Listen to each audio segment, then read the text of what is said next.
કેમ છો વિદ્યાર્થી મિત્રો? મજામાં ને? આજે આપણે ધોરણ 8 માં સામાજિક વિજ્ઞાનમાં પાઠ 3 એનું પુનરાવર્તન કરીશું. તો આપણે સૌથી પહેલા તો પ્રશ્નોના જવાબ સમજીએ. બરોબર? પહેલો પ્રશ્ન છે, ભારતનું બંધારણ કયા રાષ્ટ્રીય લક્ષ્યોનો આધારસ્તંભ છે? આ પ્રશ્ન પૂછાયો છે પરીક્ષાની અંદર, ખાસ યાદ રાખજો. તો ભારતનું જે બંધારણ છે એ લોકતંત્ર. હું આ પ્રશ્નના જવાબ ફરી પૂછીશ, યાદ રાખજો. ભારતનું બંધારણ લોકતંત્ર, સમાજવાદ, ધર્મનિરપેક્ષતા અને અખંડિતતા જેવા રાષ્ટ્રીય લક્ષ્યોનો આધારસ્તંભ છે.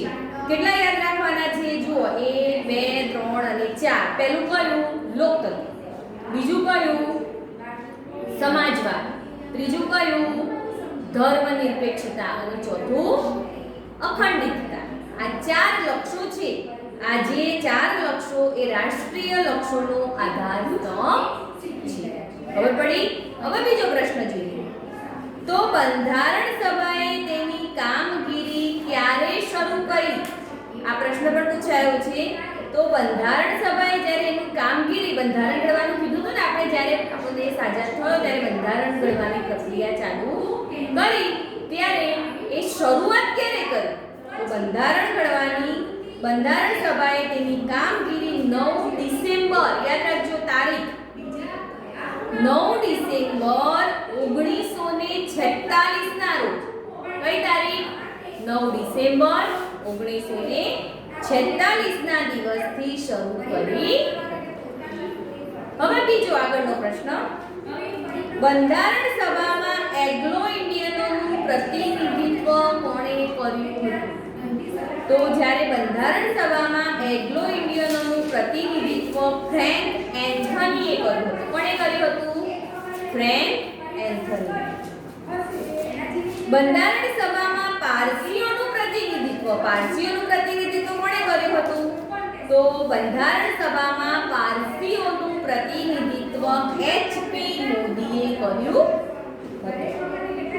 બરોબર? આગળ પ્રશ્નો તમારા સ્વાધ્યાય પોથીમાં નથી. મેં સમજાય તમારે યાદ રાખવાના. ફરીથી કહું છું, બંધારણ સભાની અંદર એંગ્લો ઇન્ડિયનોનું પ્રતિનિધિત્વ ફ્રેન્ક એન્થની અને પારસીઓનું પ્રતિનિધિત્વ કોણે કર્યું હતું? એચ.પી. મોદી. બંધારણ સભામાં કયા રાષ્ટ્રીય નેતાઓનો સમાવેશ થયો હતો? તો બંધારણ સભામાં જવાહરલાલ નહેરુ. કોણ? જવાહરલાલ નહેરુ, ડોક્ટર રાજેન્દ્ર પ્રસાદ, સરદાર વલ્લભભાઈ પટેલ, મૌલાના અબુલ કલામ, શ્યામા પ્રસાદ મુખર્જી, સરદાર બલદેવસિંહ જેવા અગ્રણી નેતાઓનો સમાવેશ કરવામાં આવ્યો હતો. આ પરીક્ષામાં ખાસ પૂછાયો પ્રશ્ન છે, ખાસ યાદ રાખજો કે બંધારણ સભાની અંદર કયા નેતાઓનો સમાવેશ થાય છે? તો સૌથી પહેલા કોણ આવશે? તમે જવાબ આપવાનો. જવાહરલાલ નહેરુ. બીજું કોણ? ડોક્ટર અબુલ કલામ આઝાદ. એ પણ મૌલાના અબુલ કલામ, પછી ડોક્ટર રાજેન્દ્ર પ્રસાદ મુખર્જી. બરોબર? ડોક્ટર રાજેન્દ્ર પ્રસાદ, સરદાર વલ્લભભાઈ પટેલ, મૌલાના અબુલ કલામ, શ્યામા પ્રસાદ મુખર્જી, સરદાર બલદેવસિંહ જેવા નેતાઓએ એમાં સમાવેશ થાય છે. પછી આગળનો પ્રશ્ન, બંધારણ સભામાં કયા બંધારણીય નિષ્ણાંતો એનો સમાવેશ થાય છે? તો બંધારણ સભામાં બંધારણીય નિષ્ણાંતો તરીકે અલ્લાદી કૃષ્ણસ્વામી અય્યર, આ નામ અટપટું છે, તમારે યાદ રાખવાનું. અલ્લાદી કૃષ્ણસ્વામી અય્યર, ડોક્ટર બી.આર. આંબેડકર, કે.એમ. મુનશી જેવા 3 છે. પહેલું કયું? ડોક્ટર બી.આર. આંબેડકર. એ બીજું અને અલ્લાદી કૃષ્ણસ્વામી અય્યર. પછી બીજું બી.આર. આંબેડકર. ત્રીજું કયું? કે.એમ. મુનશી. બરોબર? હવે જોઈએ બંધારણ સભામાં અગ્રણી સ્ત્રી સભ્યો કોણ હતા? બંધારણ સભાની અંદર સ્ત્રી સભ્યો કોણ જોડાયા હતા? બરોબર? આ જે સ્ત્રી અને શ્રીમતી વિજયા લક્ષ્મી પંડિત બે જે સ્ત્રી સભ્યો અંદર જોડાયા હતા. બંધારણ સભાના અધ્યક્ષ તરીકે કોને ચૂંટવામાં આવ્યા હતા? આ પણ ખાસ પ્રશ્ન છે, પૂછાયો છે. બંધારણ સભાના અધ્યક્ષ તરીકે કોને ચૂંટવામાં આવ્યા હતા? જોરથી બોલ. રાજેન્દ્ર પ્રસાદ. સરસ. એટલે કે બંધારણ સભાના અધ્યક્ષ તરીકે ડોક્ટર રાજેન્દ્ર પ્રસાદને ચૂંટવામાં આવ્યા.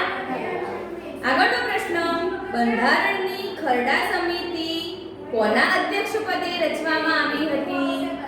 તો બંધારણ સભાની જે ખરડા સમિતિ હતી તો ડોક્ટર બી.આર.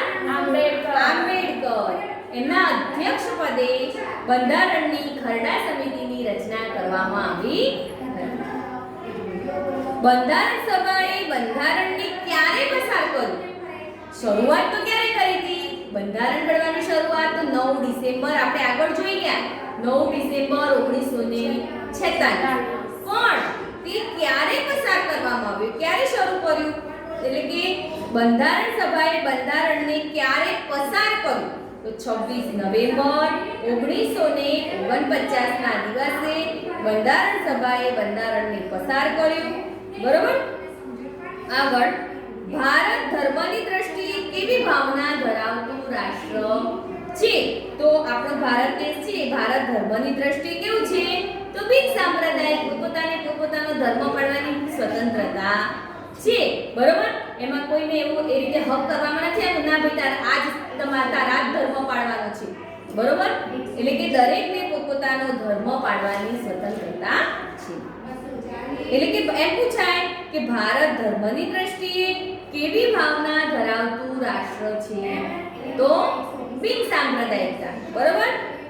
પછી આગળ, ભારતના નાગરિકને કેટલી ઉંમરે મતાધિકાર મળે છે? 18 વર્ષ. બરોબર.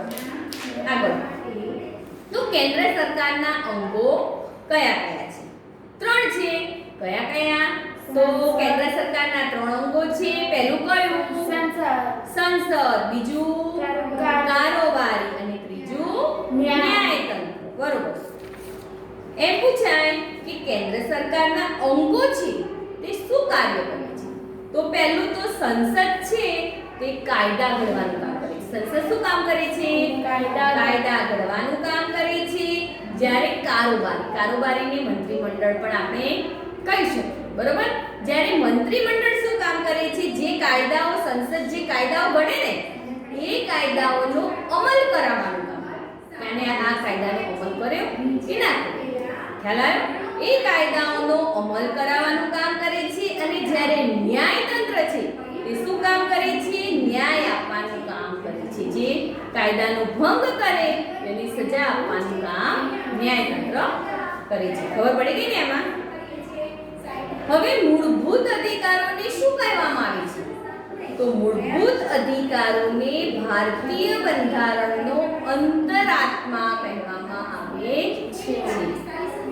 આ પણ પૂછાયો પ્રશ્ન છે, ખાસ યાદ રાખવાનો.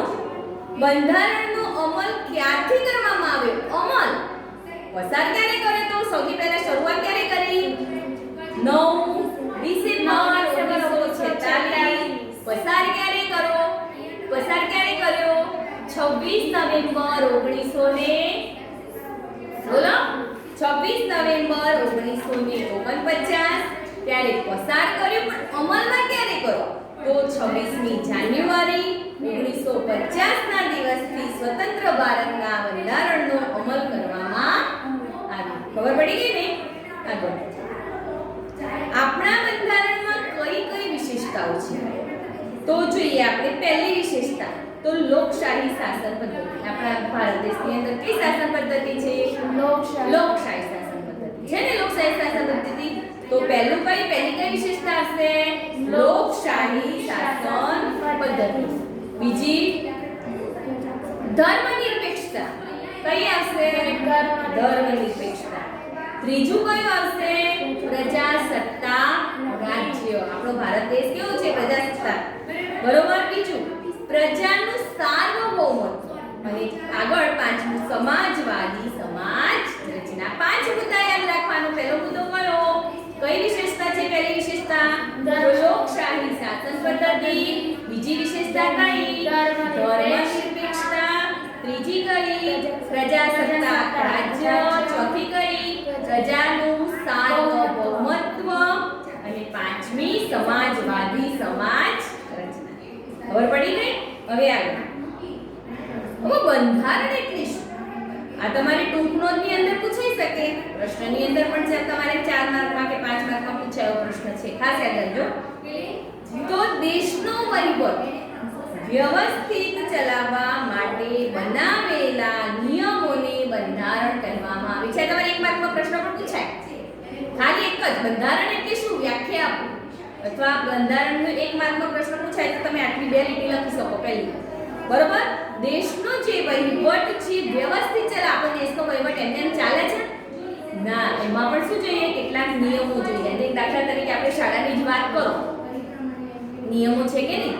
તમારે પહેલા તો ટાઈમનો નિયમ, તો તમે 10:30 થી લગભગ એટલે કે 11:30 થી 5 વાગ્યા સુધીનો તમારો ટાઈમ, આ એક નિયમ છે. બીજું કે તમે યુનિફોર્મમાં આવો, છે કે નહીં? પછી કેવું કે પીરિયડ પ્રમાણે તમારે પહેલો પીરિયડ હોય, બીજો પીરિયડ પ્રમાણે તમારે શિક્ષણ આપવામાં આવે. એ પણ એક જાતનો નિયમ જ છે કે નહીં? જે બે ના આવે ગમે તે મારી મન ફાવે એમ ભણાઈ જાય તો તમને ગમે ના. એક જાતના બધા નિયમો છે. દાખલા તરીકે તમારે 2 પીરિયડ પછી રિસેસ પડે, બીજા 2 પીરિયડ પછી રિસેસ પડે એમ. એ જ રીતે આપણા દેશનું પણ શું જોઈએ? બંધારણ જોઈએ, કેટલાક નિયમો જોઈએ. એમને આપણો દેશ આખા દેશનો વહીવટ થઈ જવાનો તો ના થાય. એટલા માટે કે દેશનો વહીવટ, આપણા દેશનો વહીવટ છે તે વ્યવસ્થિત ચલાવવા માટે બનાવેલા નિયમોને બંધારણ કહેવામાં આવે છે. બંધારણ ચોક્કસ જોઈએ આપણે કે બંધારણમાં આપણા દેશનો વહીવટ કેવો વ્યવસ્થિત રીતે ચલાવવા માટે બનાવેલા નિયમોને બંધારણ કહેવામાં આવે છે.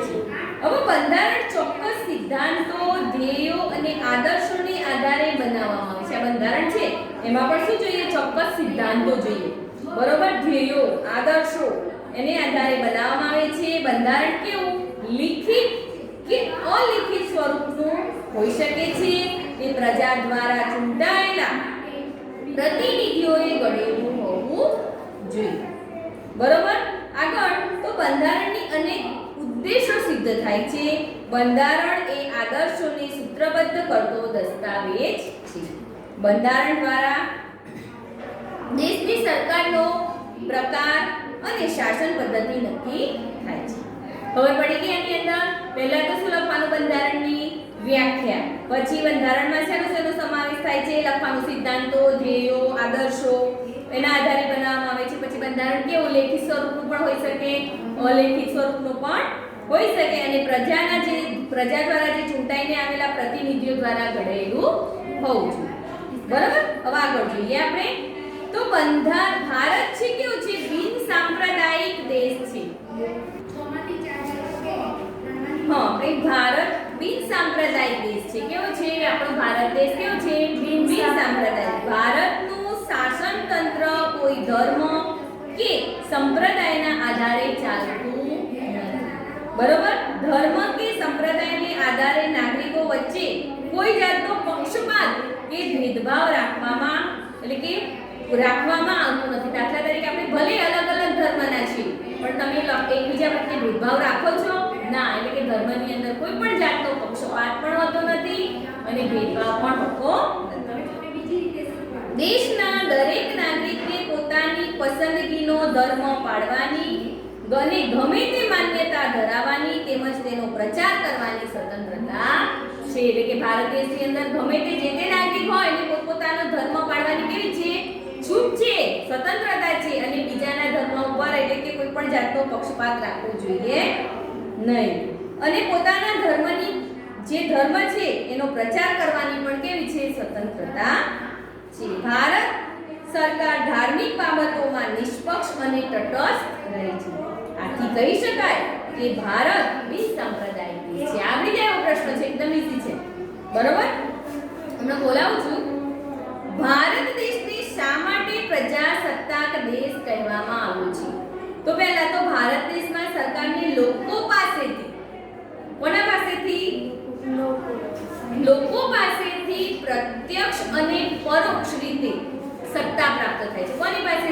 લોકો પાસેથી, બરોબર, લોકો પાસેથી પ્રત્યક્ષ અને પરોક્ષ એટલે કે મતદાન કરે લોકો તો જે લોકો જીતીને આવવાના હતા, પ્રત્યક્ષ રીતે પણ અને પરોક્ષ રીતે પણ એ લોકો સત્તા પ્રાપ્ત થાય છે. તેથી ભારત કેવો દેશ છે? પ્રજાસત્તાક, બરોબર, પ્રજાસત્તાક લોકશાહી દેશ કહેવાય છે. દેશનું શાસન તંત્ર કોઈ વિશિષ્ટ વર્ગના હાથમાં નથી. રાજ્ય વહીવટના તમામ મુદ્દાઓ ધર્મ, જાતિ અને કે સ્ત્રી પુરુષના ભેદભાવ વિના દરેક માટે કેવા છે? ખુલ્લા. રાજ્ય વહીવટની અંદર તમે જોજો બેઠકો સ્ત્રીની પણ બેઠકો હોય છે ને, એમાં કોઈ પણ સ્ત્રીનો પુરુષનો એવો કોઈ ભેદભાવ જોવા મળતો નથી. ભારતની પ્રજા ચૂંટણી દ્વારા કોઈ પણ સરકારને પદભ્રષ્ટ કરી શકે. કોઈ સરકાર બરોબર ના આવે તો એની સત્તા પરથી પદભ્રષ્ટ પણ કરવામાં આવે છે અને નવી સરકારની રચના કરવામાં પણ આવે છે. સાર્વભૌમ સત્તા બધી પ્રજાના હાથમાં છે. આથી ભારત દેશને પ્રજાસત્તાક દેશ કહેવામાં આવે છે. ખબર પડી કે ના પડી? પહેલું તો સમજી લો, ફરીથી સમજાવું છું કે ભારત દેશમાં સરકારને કેવો લોકો પાસેથી પ્રત્યક્ષ કે પરોક્ષ રીતે સત્તા પ્રાપ્ત થાય છે. બરોબર, કેમ? મતદાન કરે ચૂંટણીની અંદર, એ રીતે લોકો પોતાની સત્તા જે તે નેતા ધરાવે છે. બરોબર. બીજું કે તેથી ભારત જે દેશ છે, આપણો ભારત દેશ પ્રજાસત્તાક લોકશાહી દેશ કહેવાય છે. દેશનું શાસન તંત્ર કોઈ વિશિષ્ટ વર્ગના હાથમાં નથી. રાજ્ય વહીવટના તમામ મુદ્દાઓ ધર્મ, જાતિ કે સ્ત્રી પુરુષના ભેદભાવ વિના દરેક માટે કેવું છે? સરખું. આમ ભારતની પ્રજા ચૂંટણી દ્વારા કોઈ પણ સરકારને, એટલે કે જે ભારતની જે આપણી જે સરકાર છે, પ્રજા છે, ચૂંટણી દ્વારા કોઈ પણ જે સરકાર છે જે બરોબર કામ કરતી ના હોય તેને પદભ્રષ્ટ પણ કરી શકે અને એની જગ્યાએ નવી જે સરકાર છે એની પણ રચના કરી શકે. બરોબર. હવે આગળનો એક પ્રશ્ન છે. ભારત એક સંઘ રાજ્ય છે. કેવું છે? સંઘ રાજ્ય છે. અને એમ શાથી કહી શકાય?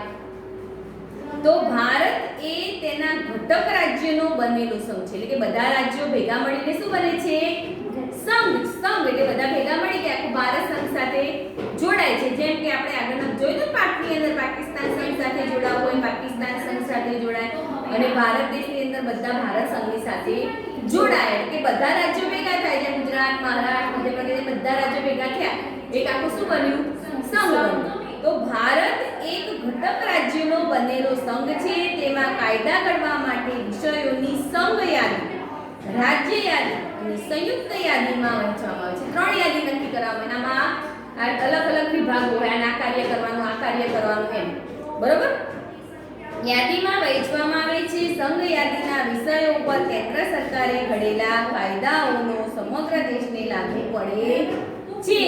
આથી કહી શકાય કે ભારત એક સંઘ રાજ્ય છે. બરોબર. હવે આપણે જોઈશું, તમને પ્રશ્નો પૂછીશ. બરોબર. વિકલ્પો બોલવાના છે.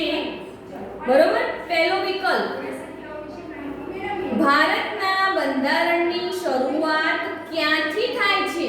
બોલો માહી. આમુખથી. બરોબર. બંધારણે તેની કામગીરી ક્યારે શરૂ કરી? જોરથી બોલવાનું એટલે અવાજ અંદર આવે. માસ્ક લગાડ્યું તો કાઢી દો. 9 ડિસેમ્બર 1946. બરોબર. પછી બંધારણ સભામાં એંગ્લો ઇન્ડિયનોનું પ્રતિનિધિત્વ કોણે કર્યું હતું? Doctor Rajendra Prasad. Frank Anthony. મેં નતું શીખીધું, તમારી સ્વાધ્યાય પોથીમાં નથી. બરોબર. અને પારસીઓનું પ્રતિનિધિત્વ રાજેન્દ્ર એચપી મોદી. હવે બંધારણ સભાના અધ્યક્ષ પદે કોને ચૂંટવામાં આવ્યા? ધર્મ મળશે. બરોબર, રાજેન્દ્ર પ્રસાદ. પછી બંધારણની ખરડા સમિતિ કોના અધ્યક્ષ પદે રચવામાં આવી હતી? ડોક્ટર બી.આર. આંબેડકર. બરોબર. પછી નીચેનામાંથી કોણ બંધારણના સ્ત્રી સભ્ય હતા? સ્ત્રી સભ્ય કોણ હતા? સ્વાધ્યાય પોથીમાં બોલો. સરોજિની નાયડુ. કોણ હતું? સરોજિની નાયડુ. બંધારણ સભાએ ભારતનું બંધારણ ક્યારે પસાર કર્યું? મેં હમણાં કીધું તો બીજી વાર. 26 નવેમ્બર 1949. બરોબર. અને અમલમાં ક્યારે આવ્યું? 26 જાન્યુઆરી 1950. બરોબર, 26 જાન્યુઆરી 1950. કયા દિવસને પ્રજાસત્તાક દિન તરીકે જાહેર કરવામાં આવ્યો? 26 જાન્યુઆરી. 26 જાન્યુઆરીના દિવસે. બરોબર. આપણા દેશમાં દર કેટલા વર્ષે સામાન્ય ચૂંટણીઓ થાય છે? ચૂંટણી કેટલા? 5 વર્ષ. દર 5 વર્ષે. હા, ભારતમાં નાગરિકના મતાધિકાર માટે કેટલા વર્ષની ઉંમર નક્કી કરવામાં આવી છે? 18. સંસદનું ઉપલું ગૃહ કયા નામે ઓળખાય છે? રાજ્યસભા. રાજ્યસભા. અને નીચલું ગૃહ? લોકસભા. બરોબર. હવે ખાલી જગ્યાઓ. આપણા બંધારણની શરૂઆત ખાલી જગ્યાથી થાય છે. આમુખ. આમુખ. ઊભી રહેવું. એ લોકોનું બોલન ચાલશે. હવે જો બંધારણ સભાએ બંધારણ ઘડવાનું કામ 9 ડિસેમ્બર કઈ 1946. બરોબર. બંધારણની ખરડા સમિતિના અધ્યક્ષ કોણ હતા? ખરડા આંબેડકર. ડોક્ટર બી.આર. આંબેડકર. બંધારણ સભાના અધ્યક્ષ ખાલી જગ્યા હતા? રાજેન્દ્ર પ્રસાદ. રાજેન્દ્ર પ્રસાદ. બરોબર. ભારતનું બંધારણ ખાલી જગ્યાના રોજ પસાર કરવામાં આવ્યું? 26 નવેમ્બર 1949. બરોબર. ભારતનું બંધારણ 26 જાન્યુઆરી ખાલી જગ્યાના દિવસથી અમલમાં આવ્યું? 1950. બંધારણથી ઘણા ખાલી જગ્યા સિદ્ધ થાય છે. ઉદ્દેશો. ભારતે ખાલી જગ્યા શાસન પદ્ધતિ અપનાવી છે? લોકશાહી. આપણા દેશમાં દર ખાલી જગ્યા વર્ષે સામાન્ય ચૂંટણી થાય છે? 5. બરોબર. દેશની સામાન્ય ચૂંટણીઓમાં ખાલી જગ્યા વર્ષ કે તેથી વધુ ઉંમરના નાગરિકો મત આપી શકે છે? 18. ભારત એક ખાલી જગ્યા અને પ્રજાસત્તાક દેશ છે? નિઃસાંપ્રદાયિક. બરોબર. મૂળભૂત અધિકારોને ભારતીય બંધારણનો ખાલી જગ્યા પણ કહેવામાં આવે છે? અંતરાત્મા. હવે મને ઓળખી મારું નામ લખો. એમાં આવશે હું એક સંઘરાજ્ય છું. ભારત. શું આવશે? ભારત. હું રાજ્યનો બંધારણીય વડો છું? રાષ્ટ્રપ્રમુખ. મારા વગર કોઈ દેશનું શાસન ચાલી શકે નહીં? બંધારણ. હું ભારતનો ગણતંત્ર દિવસ છું? 26 જાન્યુઆરી. બંધારણની ખરડા સમિતિના અધ્યક્ષ તરીકે મારી પસંદગી થઈ હતી? ડોક્ટર બી.આર. આંબેડકર. બંધારણ સભાના અધ્યક્ષ તરીકે મને ચૂંટી કાઢવામાં આવ્યો હતો? ડોક્ટર રાજેન્દ્ર પ્રસાદ. મને ભારતીય બંધારણનો આત્મા પણ કહેવામાં આવે છે? મૂળભૂત અધિકારો. સરસ. હવે ખરા ખોટાનો જવાબ આપવાનો છે. આપણા દેશના બંધારણની શરૂઆત મૂળભૂત હકોથી શરૂ થાય છે? ખોટું. શું હશે ભાઈ? ખોટું. બરોબર. પછી ડોક્ટર બી.આર. આંબેડકર બંધારણ સભાના અધ્યક્ષ ચૂંટાયા હતા? ખોટું. બંધારણ નિર્માણની કામગીરી 166 બેઠકોમાં પૂર્ણ થઈ હતી? શું હશે? સાચું. બંધારણ વિના દેશના શાસનની કલ્પના થઈ શકે નહીં? સાચું. ભારતે લોકશાહી શાસન પદ્ધતિ અપનાવી છે? ન્યાયતંત્ર સંસદે ઘડેલા કાયદાઓનો અમલ કરવાનું કામ કરે છે? અને કેન્દ્ર સરકારે ઘડેલા કાયદાઓનો સમગ્ર દેશને લાગુ પડે છે? ચલો, હું પ્રશ્નો પૂછું છું, તમારે જવાબ આપવાના. બરોબર?